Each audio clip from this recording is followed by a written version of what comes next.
So to discuss some functions more, what we want to do is do some of the problems that are similar to the book. You'll find these problems that say graph the functions on the same axis and they give you some x values to use. So what they might have in mind is that you do two separate t-tables and plot these points and then compare the graphs. So here's t-table for the f of x function and a t-table for the g of x function. So there's an x and a y on both of them. Of course, you might want to write y equals negative 2x just to remind you. And x and a y equals negative 2x plus 3. And for each of these, I'm supposed to plug in the values they told us. Negative 2, negative 1, 0, 1, 2. So negative 2, negative 1, 0, 1, 2. And then let's just start crunching numbers, right? So this negative 2 is going to be negative 2 times negative 2. Negative 2 times negative 2 is 4. So we'll plot that point in just a minute. And then negative 2, remove the x and replace negative 1. Negative 2 times negative 1 is a positive 2. And then negative 2 times 0. And again, remember what I'm doing is I am removing the x and replacing it with the value that's suggested over here in the t-table. Sometimes you'll have to suggest your own values. That's typically what you'll have to do. But these first couple of sections like to tell you what to plug in, and that makes it easy. So negative 2 times 0 is 0. Negative 2 times 1 is negative 2. And negative 2 times 2 is negative 4. Let's go ahead and plot these points.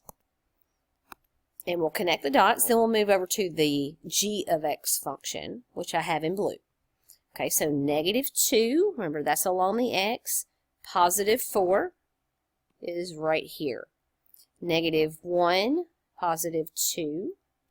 Then 0, 0, the origin. 1, negative 2, and then 2, negative 4. And if I were doing this on paper, honestly, I would like a straight edge.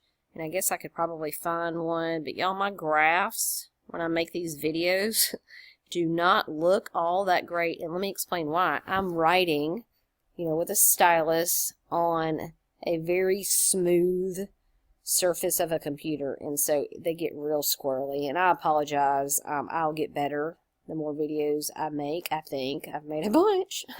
And they're still not looking all that sharp, but they look better than they used to. I can tell you that. Now, let's move on to the g of x function. By the way, how'd we know that was going to be a straight line? And we knew ahead of time, right? Because this is no different than saying y equals negative 2x. And if you have x to the first power and y to the first power, you got a straight line. Well, what about this guy over here? That's no different than saying y equals negative 2x plus 3. Tell me about my exponents. I got a first power and a first power, right? So the shape of that, another straight line.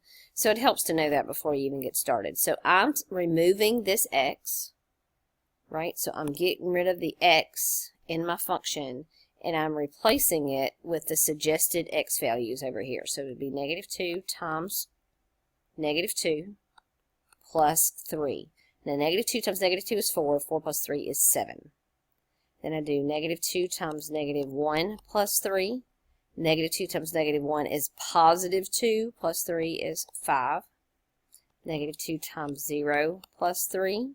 Negative 2 times 0 is still 0. 0 plus 3 is 3. Negative 2 times 1 plus 3. Negative 2 times 1 remains a negative 2, plus 3 is positive 1. And then finally, negative 2 times 2 plus 3. Negative 2 times positive 2 is a negative 4. Negative 4 added to a positive 3 is a negative 1. So what I want to do is plot these points. So negative 2, 7 looks to be there. Negative 1, 5. Okay. 0, 3. Did I put that at 5? No, I put that at 3. Hold on, real quick. Got to erase. There we go. Okay, let me try that again. Negative 1, 5, which lives above 4, not below 4. 0, 3. Okay. 1, 1. And 2, negative 1. So I'm going to connect these dots. Now I got a straight line, not surprised. but look at these lines. They're parallel. And if you'll remember from maybe ancient algebra that you had way back, parallel lines have the same slope. Now, that's not something we've discussed in this class yet. It's coming, don't worry. But it's just something I wanted to point out. But tell me, how does the blue graph relate to the red graph? How would you describe the difference? Well, if you check out every single point that we've got plotted, like at -2, the blue graph is 1, 2, 3 higher. At -1, the blue graph is 1, 2, 3 higher.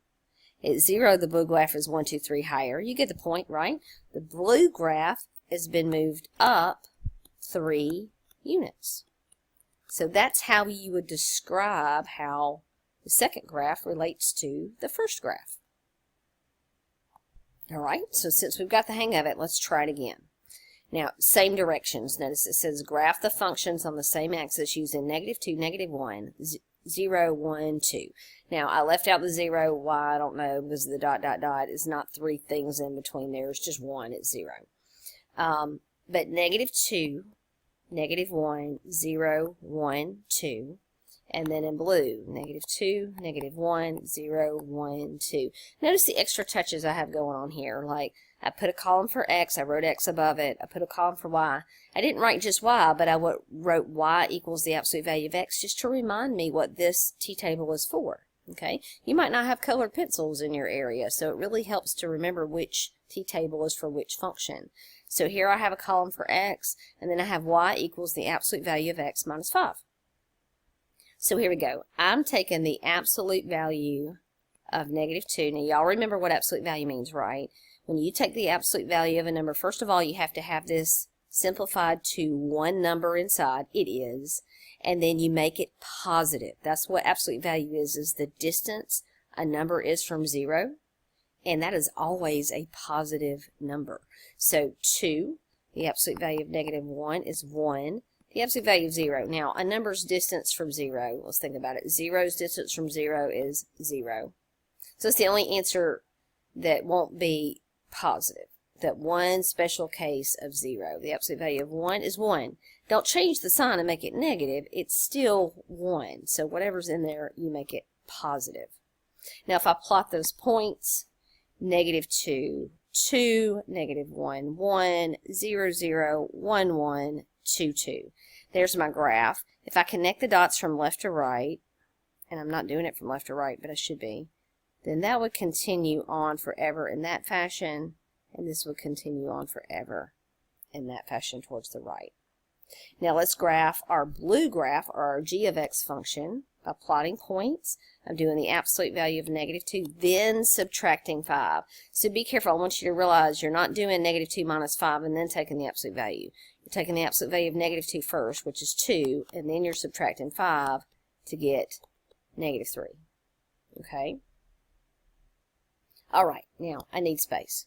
So I'm going to erase this quick little calculation right here because y'all know how I got the -3. If not, just rewind it and watch it again. So the absolute value of -1 minus 5, let's think about this. This is 1 minus 5, which is -4. Okay? The absolute value of 0 minus 5. Now we know the absolute value of 0 is 0, just like it was over here. Then we subtract 5 and get -5. The absolute value of 1 subtract 5 is the same as saying 1 minus 5, which is -4. And the absolute value of 2 minus 5 is identical to saying 2 subtract 5. 2 subtract 5 is -3. And let's plot these points. So -2, -3. All right. -1, -4. 0, -5. 1, -4. And 2, -3. Okay. Now this looks way like the red graph, right? If I connect these from left to right, and I actually did it that way. You think about if you continue to plug in larger and larger numbers, it would continue in this fashion, and same thing towards the left. There we go. Now, my question to you is, how would you describe the blue graph compared to the red graph? Well, notice every single point that we plotted moved down 5. That shouldn't be a big surprise. When you take the thing that you have and subtract 5 from it, it's going to move everything down 5. So the blue graph is moved down 5. Okay? And this is the last problem that I have for you in this video. and that covers this particular section about the introduction to functions, although there is more on functions that we need to discuss in the next section. So there's more to come. This is not everything you ever needed to know about functions, but it's a whole lot you need to know about functions. So I took the liberty of going ahead and drawing a t-table for each of these problems. Again, the f of x t-table is in red, the g of x t-table is in blue. The book asks us to do problems that say plug in every number between -2 and +2, so that's what we're doing here. Okay, so then you might be thinking, well, what if they don't give us numbers to plug in? Then you have to pick your own. And sometimes you just have to pick some and try it, and if it doesn't look good, pick more. But this is a good place to start.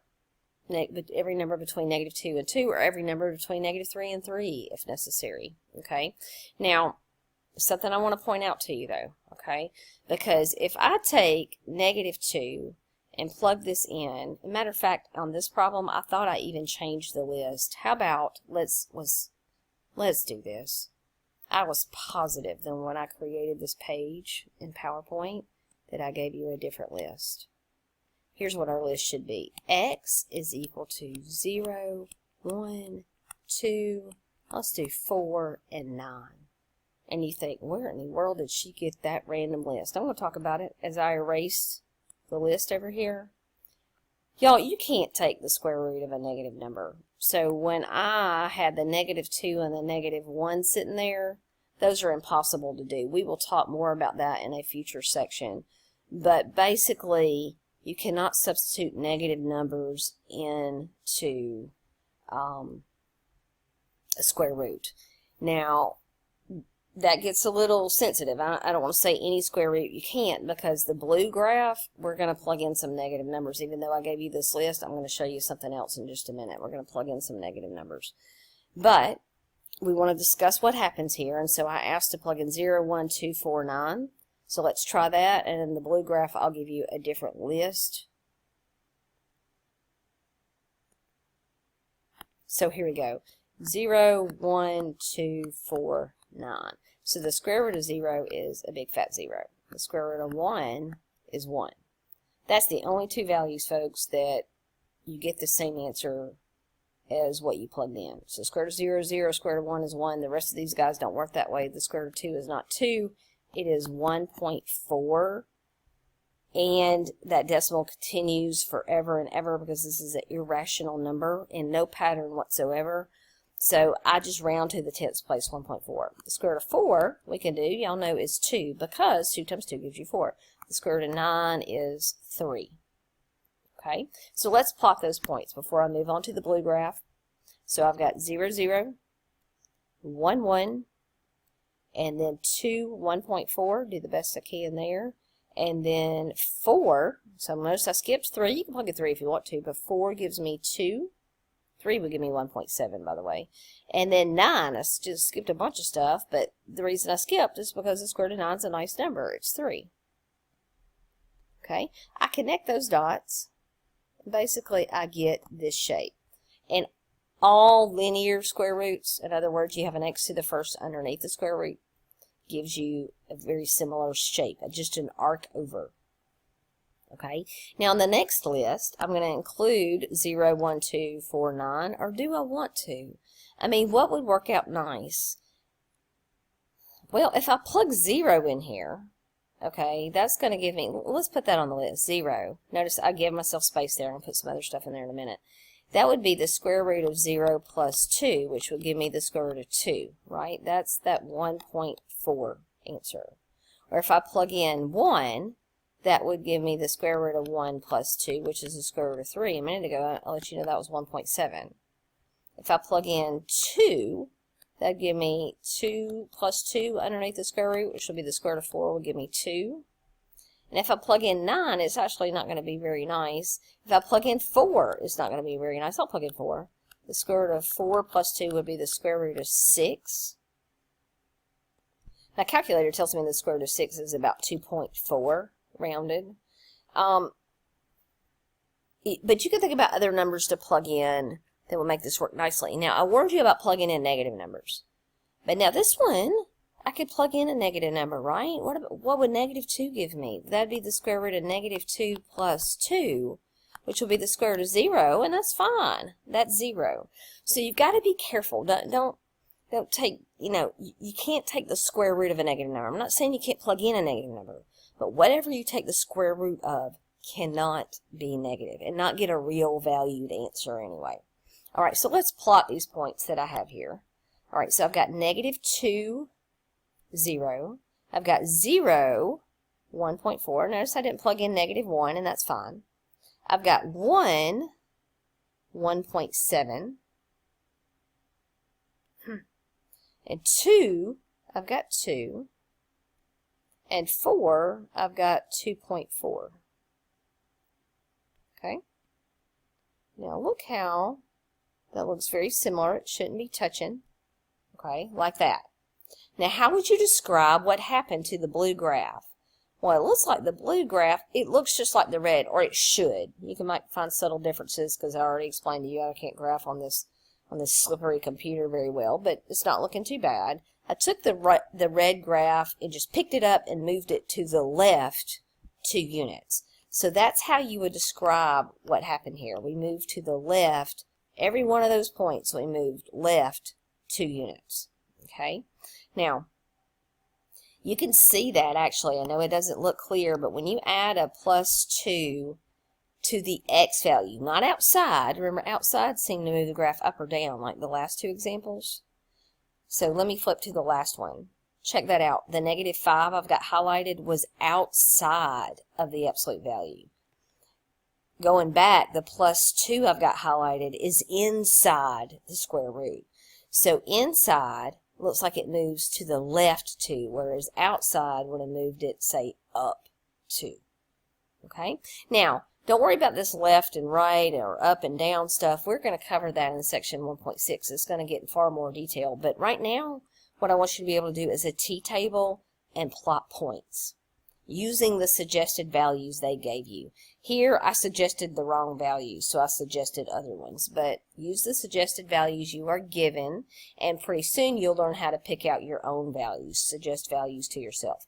Hope that helps you with the beginning lessons on functions, and I'll talk to you next time.